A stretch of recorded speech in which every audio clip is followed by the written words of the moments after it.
las cosas que serán. Es el mensaje que nos ocupa en esta ocasión. Y se refiere a ese tiempo final en el cual sucederán las cosas más terribles que jamás el hombre haya visto. 1260 días de terror, incluso que serán acortados, dicho por el propio Señor Jesucristo. Pero leemos así en Mateo 24:21. Porque habrá entonces gran tribulación, cual no la ha habido desde el principio del mundo hasta ahora, ni la habrá.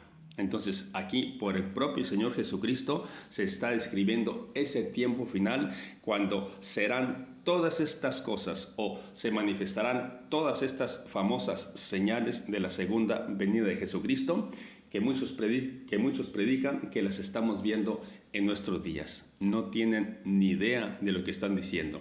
Si leyeran Apocalipsis capítulo 6 al capítulo 18, se darán cuenta que no hay absolutamente ni rastros en este mundo de lo que será en ese tiempo, cuando precisamente Jesucristo esté a punto de aparecer y que será al final de la guerra de Armagedón, cuando Él, el mismo Señor Jesucristo, le pondrá fin a ese tiempo de horror que estará desatado en la tierra. Pero también el Señor lo dice allí, en el versículo 22 también de Mateo 24.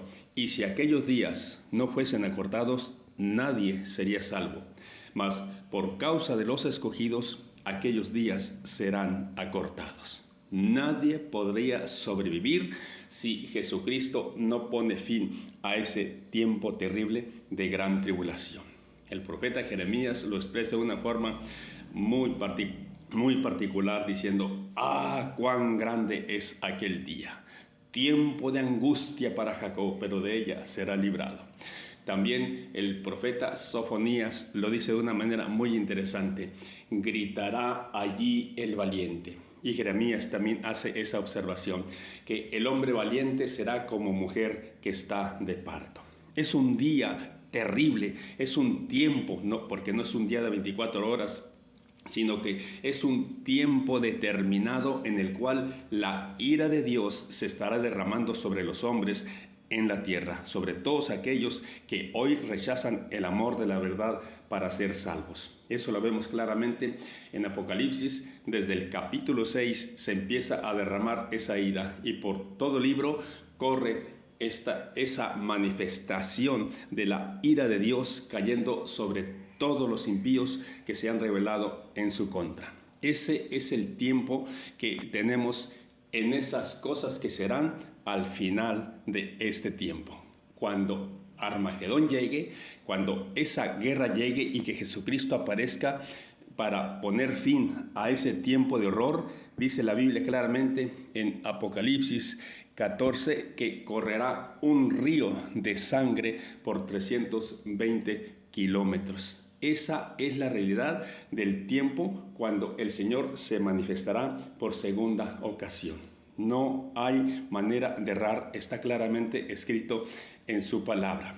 Y ese tiempo es lo que me ocupará en estos mensajes, porque como les dije desde un principio, hay mucho sensacionalismo en muchos predicadores que anuncian que estamos viendo esas señales de la segunda venida de Cristo, pero ni idea tienen. Cuando empecemos a ver precisamente esas señales a partir del capítulo 6 de Apocalipsis, se darán cuenta ustedes mismos formarán su propio juicio, su propio criterio para discernir si es cierto que estamos viendo esas cosas que serán antes de que Jesucristo aparezca aquí en la tierra. Definitivamente no las estamos viendo.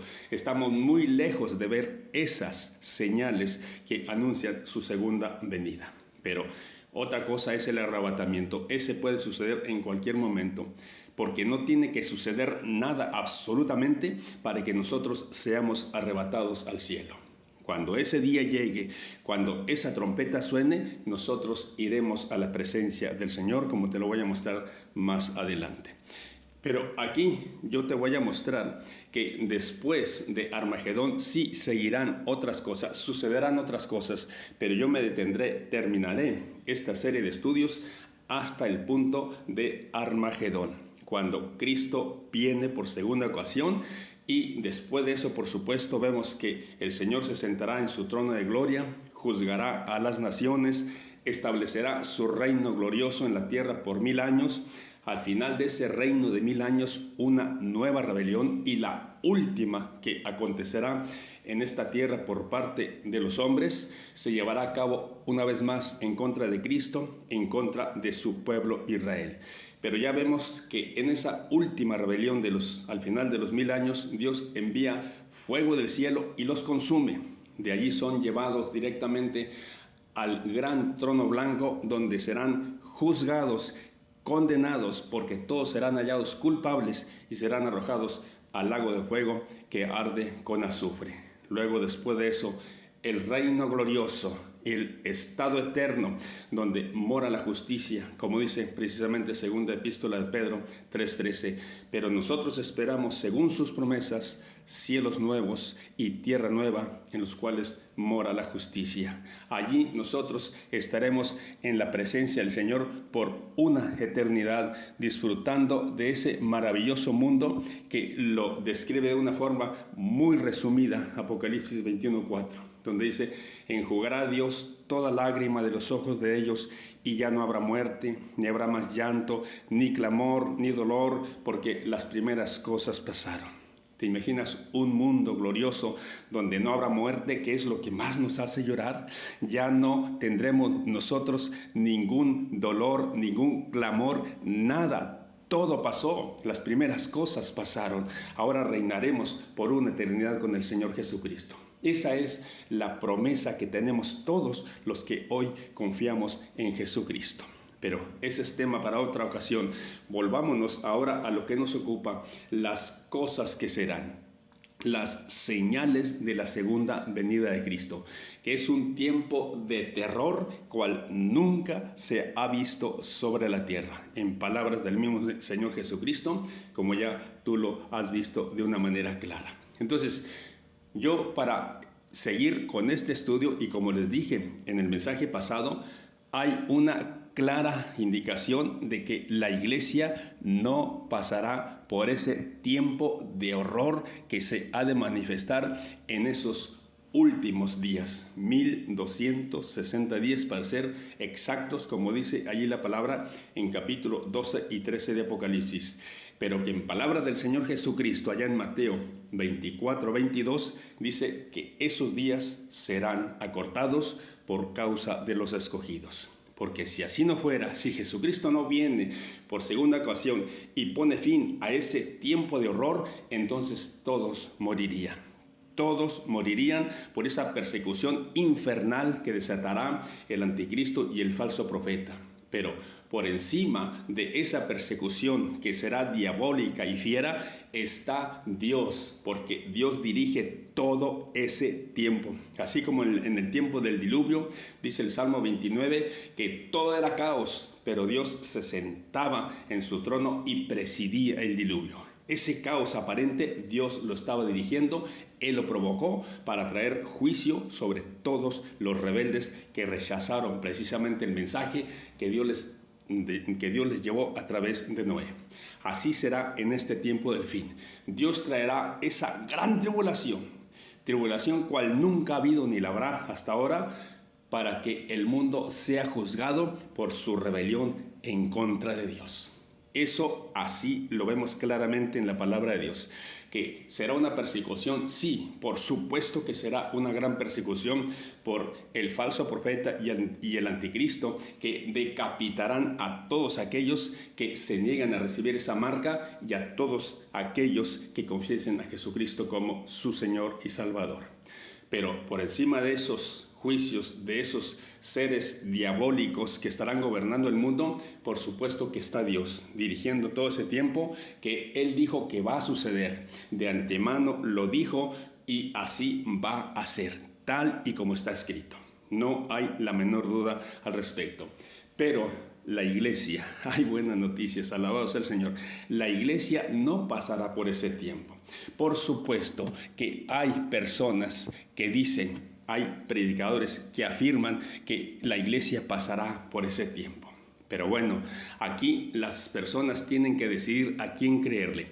A esos predicadores que amenazan con que la iglesia pasará por ese tiempo de horror, o a las palabras de Jesucristo, que dice así en Apocalipsis 3:10: por cuanto has guardado la palabra de mi paciencia, yo también te guardaré de la hora de la prueba que ha de venir sobre el mundo entero para probar a los que moran sobre la tierra.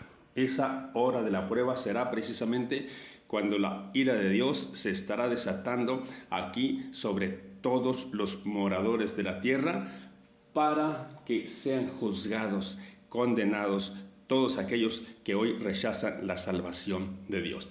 Porque Cristo hoy es el Cordero manso y humilde que ofrece salvación. Es el Cordero de Dios que quita el pecado del mundo. Es el Cordero que dice: si alguno está trabajado y cargado, venid a mí y yo os haré descansar. Eso se acabó. Ese tiempo se acabará. La paciencia de Dios, la gracia y la misericordia llegan a su fin en ese tiempo precisamente de gran tribulación que ha de venir sobre el mundo. Por supuesto que tiene un límite la paciencia de Dios, pero el juicio de Dios llegará. Él ha establecido un día en el cual juzgará al mundo con justicia, como lo dice claramente Hechos 17:31.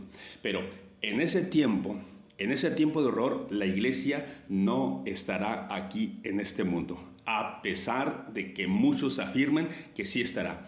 Tú decides a quién creerle: a esos que dicen que la iglesia pasará por la gran tribulación, o a Jesucristo, que está diciendo que ha de guardar a la iglesia de esa hora de prueba que ha de venir sobre el mundo entero. Entonces, yo le creo a Jesucristo, por supuesto que sí. Todo lo demás simplemente lo dejo a un lado, ni atención le pongo. ¿Pero por qué? ¿Por qué afirmamos tal cosa de que la iglesia no estará aquí? Bueno, por lo que acabamos de leer.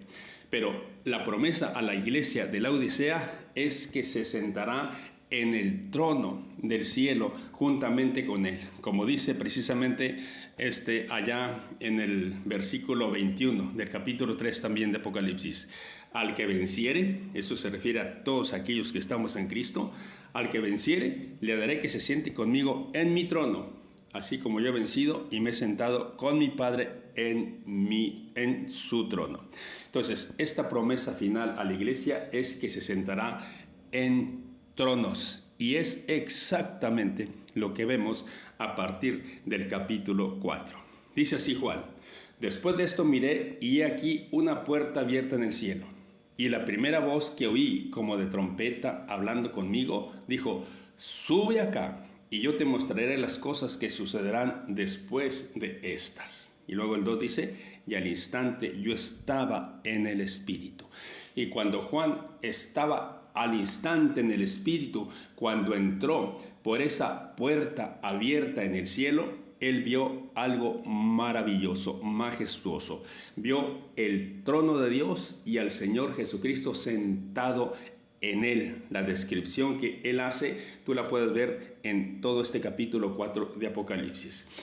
Eso es una realidad tremenda que nos hace recordar precisamente las palabras de Pablo en Primera de Tesalonicenses 4, 16 y 17, que dice: y porque el Señor mismo, con voz de mando, con voz de arcángel y con trompeta de Dios, descenderá del cielo, y todos aquellos que estén muertos resucitarán, y los que estemos vivos, si es que estemos, seremos transformados y llevados en las nubes para recibir al Señor en el aire, y así estaremos siempre con el Señor.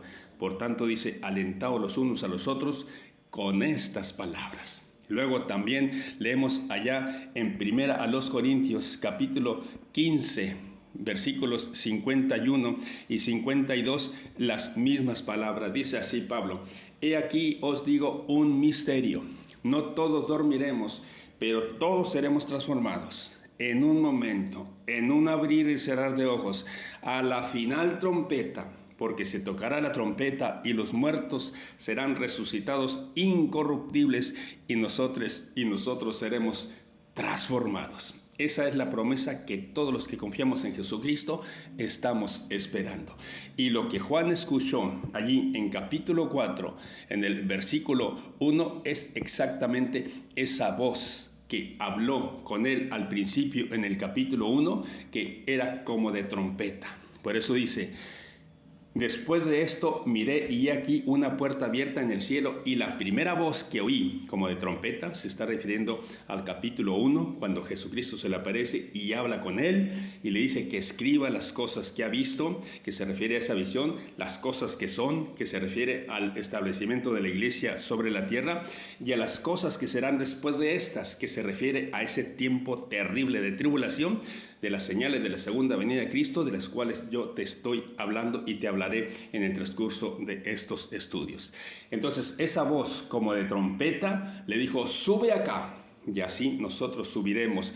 Y lo primero que vamos a ver cuando estemos allá en su presencia, en el mismo cielo, es su trono. Pero algo más vio Juan. Allí vio a 24 ancianos sentados en tronos y con coronas en sus cabezas. Pues bien, yo te voy a mostrar en el próximo estudio que esos 24 ancianos representan a la iglesia glorificada en el cielo. Eso lo veremos en el próximo mensaje, si Dios quiere. Hasta la próxima, si Dios quiere. Que Dios te bendiga. Amén.